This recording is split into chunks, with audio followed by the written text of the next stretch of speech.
Ang ating benefit sa Kaiser National Healthcare Shield, semi-private room up to health, 800. Ang premium natin doon ay 7,000 pesos annual, tax inclusive na po yan. So wala nang dagdag na babayaran. Eksakto doon sa ating 7,000 na medical allowance. At ang kasama po dito, maximum benefit limit o MBL na up to 75,000 per illness per member per year.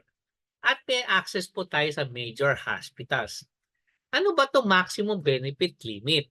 Ito po ang maximum benefit payable per illness per member per year, inclusive of doctor consultation, diagnostic procedures o laboratories, and inpatient hospitalization o emergency care treatment. So, ang total po ng lahat ng gagastusin para sa isang sakit ay 75,000 pesos per illness per member per year. Kung marami po tayong sakit, meron po tayong 75,000 bawat sakit. So kung meron po tayong mga 3, 5 o 10 sakit, times 75,000 yung ating maximum benefit na makukuha.